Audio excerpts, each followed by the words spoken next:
หนึ่งเนาะที่หาได้ยากเนาะหาได้ยากที่ครูบาอาจารย์เพิ่นจะได้สั่งสอนให้ลูกศิษย์ลูกหาจนญาติโยมได้เข้าใจในรับคำสั่งสอนของสมเด็จสัมมาสัมพุทธเจ้าก็ถือว่ายากเนาะยากเนาะนอกจากนี้แล้วเพิ่นจะเป็นพระเถระเป็นพระเถระที่เก่งขันในต่อพระธรรมวินัยในอย่างยิ่งในช่วง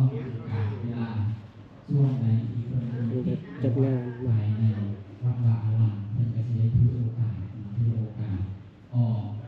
ทิศนิเวศไปจำศีลในป่าเนาะเลยมาวัดเชียงสุขสุการามในวัดของเพิ่นที่เราต้องได้เฮ็ดเป็นประจำมาเป็นประจำของเพิ่นเพราะว่าองค์สมพุทธใหญ่คำจันทร์เนาะเป็นอิตเถระของเรานี้เนาะเป็นพระมหาเถระเนาะแล้วก็ยังเป็นผู้บำเพ็ญตนเนาะเป็นผู้บำเพ็ญตนและก็อุทิศตนเพื่อพระพุทธศาสนาอย่างสุชีวิตนะในพิธีกรรมก็ดีสังฆกรรมก็ดีและหีบของประเพณีอันใดอันหนึ่งที่เพิ่นปฏิบัติเนาะสาธุใหญ่ก็ได้นำพาพระสงฆ์สามเณรเนาะญาติโยมปฏิบัติสืบหมายอย่างสม่ำเสมอเนาะอย่างสม่ำเสมอโดยบ่ได้ขาดเพราะว่าในช่วงใดที่เพิ่นก็บ่ได้ปะบ่ได้ละจากเทื่อเนาะนำพาได้เฮ็ดหันเฮ็ดนี่เนาะไปสังคมมองนั้นมองนี่เพิ่นต้องการความช่วยเหลือเนาะองค์เจ้าผู้ใหญ่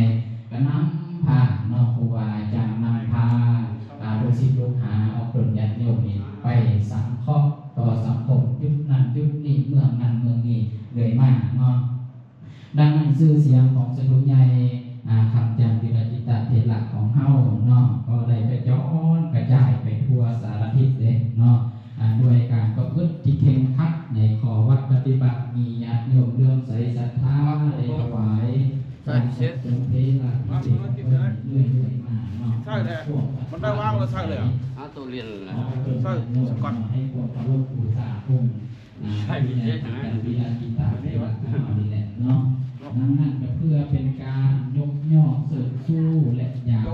กได้บุญนะเพิ่นเนี่ยแน่นอนว่าเพิ่นปฏิบัติสอบนะออกโกงมันจะมันจะเข้ามาใช้ก็อยากเทระไปก็อยากสมบูรณ์เนี่ยนับกันยอดบารมีของเพิ่นนี่ไปก็อยากได้บุญจะพาลงไปทางใหญ่เพิ่นก็ได้พากันเป็นสองบุญเทระพิเศษเพิ่นแล้วเนาะแต่ละแต่ละอย่างเนาะดังนั้นนี่ก็คือเป็นสิ่งหนึ่งที่เฮาจะได้เฮ็ดที่ได้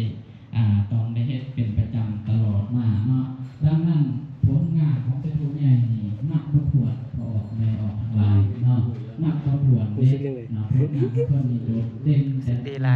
อย่าง